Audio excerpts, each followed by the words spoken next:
Hey everyone, let's talk about something super important for your USMLE Step 1 journey, epidemiology and biostatistics. I know, these subjects might not sound as exciting as pharmacology or pathology, but trust me, they are absolute game changers for your score. These topics are often considered the easy points on the USMLE Step 1 exam, and for good reason. They offer a fantastic opportunity to boost your score without getting bogged down in endless minutiae. You really can make a significant impact on your overall performance by mastering these areas. The core principles of epidemiology and biostatistics are relatively straightforward once you grasp the fundamental concepts. Unlike some other subjects that demand deep memorization of countless facts, these fields rely more on understanding logical frameworks and applying them. It's about recognizing patterns and knowing how to interpret data.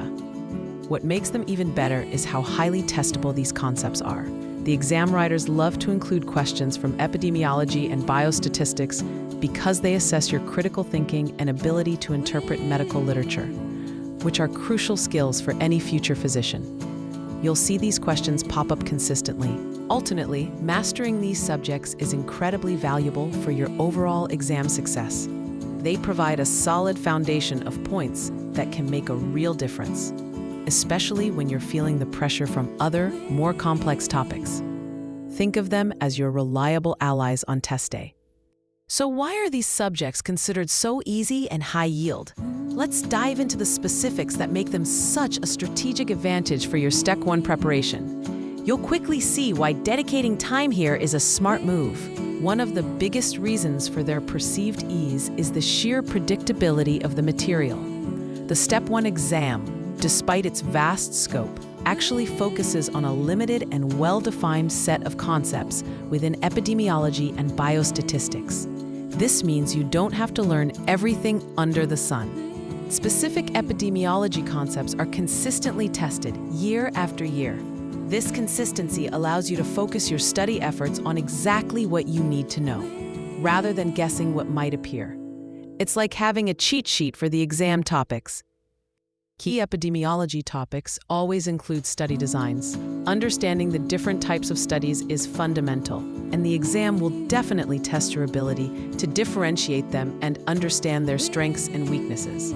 This is a core concept you absolutely must nail down. For example, you'll need to be an expert on cohort studies.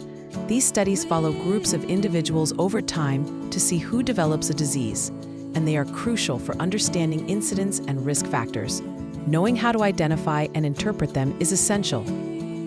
Similarly, case control studies are another frequently tested design. These studies compare individuals with the disease to those without, looking back in time for exposures. They are particularly useful for rare diseases and are a staple on the exam.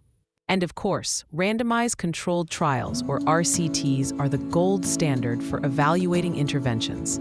You'll need to understand their design, how randomization works, and what makes them so powerful in establishing causality. Expect questions on these. Beyond study designs, key epidemiology topics also include measures of association. This means understanding concepts like relative risk and odds ratio, and knowing when to apply each one. These calculations and interpretations are frequently tested.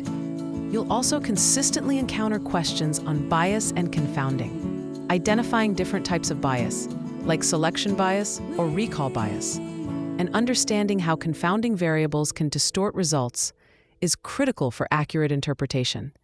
These are common pitfalls the exam loves to test. Moving over to biostatistics, specific concepts are also consistently tested.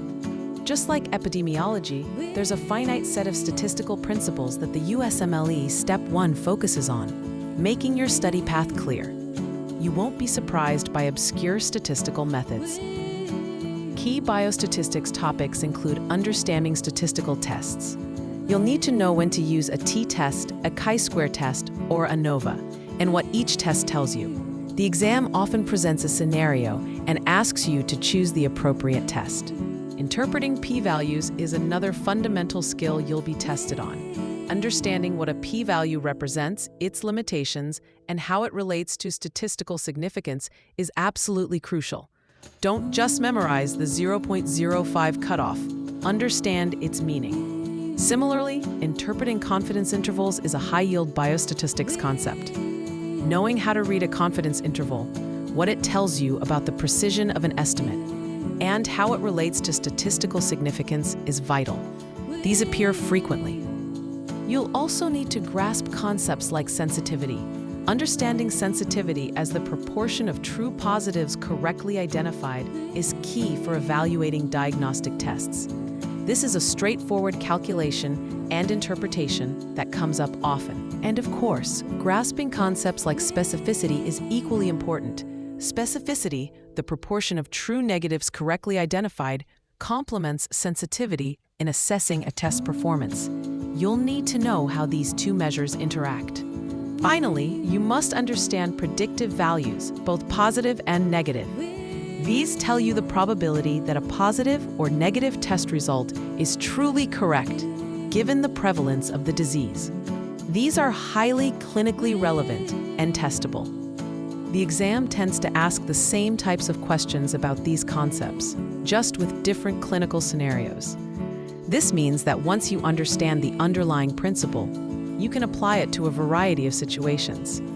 It's about pattern recognition. Questions are presented with different clinical scenarios to test your application of knowledge, not just rote memorization. This is where your understanding of the core concepts truly shines, as you adapt your knowledge to new contexts. Practice is key here. Predictability allows for incredibly focused studying. You can confidently direct your energy towards the topics you know will appear, rather than spreading yourself thin across less likely material. It makes your study time much more efficient. Ultimately, this predictability allows for targeted practice. You can seek out questions specifically designed to test these concepts, reinforcing your understanding and building your confidence. The more you practice, the more natural these questions will feel. Beyond predictability, the high-yield nature of epidemiology and biostatistics is a huge advantage. A relatively small investment of time and effort in these areas yields a significant return on your Step 1 score. It's one of the best returns on investment you'll find. Mastering these core concepts leads to quick identification of study designs. When you see a question describing a research setup, you'll immediately recognize if it's a cohort, case control, or RCT, saving you precious time on the exam. This speed is invaluable. This mastery also allows for efficient data interpretation. You won't struggle to understand tables, graphs, or statistical results presented in a vignette. You'll quickly extract the relevant information and move towards the correct answer. Furthermore, mastery helps in choosing the correct statistical test for a given scenario. When presented with research questions and data types, you'll confidently select the appropriate statistical tool, demonstrating a solid grasp of biostatistics. All of this often leads to correct answers, which is the ultimate goal, right? By understanding these foundational principles, you'll consistently pick up points that many students might struggle with, giving you a significant edge. These are points you don't want to leave on the table. This contrasts sharply with other subjects like biochemistry or physiology, due to their overwhelming breadth and depth. While those subjects are crucial, they require a massive amount of memorization and intricate understanding. Epidemiology and biostatistics offer a more contained, manageable challenge. Another fantastic aspect of studying epidemiology and biostatistics for Step 1 is the sheer availability of resources. You are not alone in this journey. There's a wealth of material designed specifically to help you succeed. Numerous online resources are available, often for free or as part of your existing subscriptions. Websites, video lectures, and interactive modules break down complex ideas into digestible chunks, making learning accessible and engaging. You'll find abundant practice questions specifically targeting these subjects. Question banks like UWorld are packed with epidemiology and biostatistics questions, allowing you to test your knowledge and identify areas for improvement. Practice is truly the key here. Many review books cater specifically to epidemiology and biostatistics for medical students. These resources are tailored to the Step 1 exam, highlighting the most important concepts and providing concise explanations. They cut out the fluff and get straight to what you need. These resources excel at breaking down complex concepts into digestible chunks. They don't assume you're a statistics major. Instead, they simplify the material, making it understandable, even for those who dread numbers. This approach is incredibly helpful. They also provide clear explanations, often using clinical examples to illustrate abstract ideas. This helps solidify your understanding and makes the material more relatable to your future practice. Clarity is paramount when learning these topics. Crucially, these resources offer ample opportunities for practice, whether it's through quizzes, end-of-chapter questions, or full-length practice blocks. You'll have plenty of chances to apply what you've learned and reinforce your knowledge. For example, Khan Academy offers excellent free video tutorials that explain statistical concepts in an intuitive way. Their explanations are often very clear and can help build a strong foundational understanding. It's a great starting point. USMLE World, or UWorld, is an indispensable resource for practice questions. Their explanations for epidemiology and biostatistics questions are thorough and often teach you the concepts as you go, making it a powerful learning tool. Kaplan also provides comprehensive review materials, including lectures and practice questions that cover these subjects effectively. Their structured approach can be very beneficial for students who prefer a more traditional review. Finally, let's talk about the clinical relevance of these subjects. This isn't just about passing an exam, it's about becoming a competent physician. Understanding epidemiology and biostatistics is fundamental to your future practice. Understanding study designs is crucial for interpreting medical literature throughout your career. As a physician, you'll constantly be evaluating new research, and knowing how to critically appraise a study's methodology is an essential skill. Statistical analysis is essential for evaluating treatment options.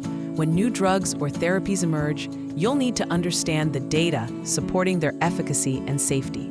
This knowledge empowers you to make evidence-based decisions for your patients. These subjects are also vital for understanding public health initiatives.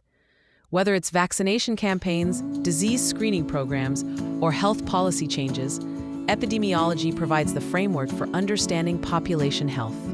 This real-world application makes the material more engaging. When you see how these concepts directly impact patient care and public health, it transforms them from abstract ideas into meaningful tools. This connection makes learning more enjoyable. Ultimately, this clinical relevance makes the material easier to remember. When you understand the why behind a concept, it sticks with you far better than rote memorization. You'll retain this knowledge not just for the exam, but for your entire medical career. In conclusion, epidemiology and biostatistics offer a truly high-yield opportunity to boost your scores on the USMLE Step 1. Don't underestimate their power to significantly impact your overall performance. They are your secret weapon. Their predictable nature makes them incredibly manageable. You know what to expect, which allows for focused and efficient studying. This predictability removes a lot of the anxiety associated with other broader subjects. Their focused content contributes directly to ease of mastery. You're not trying to learn an entire textbook. You're concentrating on a specific set of core concepts that are repeatedly tested. This makes achieving proficiency much more attainable. The readily available resources support effective learning every step of the way. With so many excellent tools at your disposal, you have everything you need to understand, practice, and master these subjects. You're well equipped for success. And finally, their clinical relevance makes them genuinely rewarding to study. You're not just memorizing facts, you're acquiring skills that will serve you throughout your medical career, making the effort feel truly worthwhile. Mastering these subjects contributes significantly to overall success on the exam. By securing these easy points, you create a buffer that can alleviate pressure from other challenging sections and ultimately help you achieve the score you're aiming for. So dive in, embrace epidemiology and biostatistics, and watch your Step 1 score climb.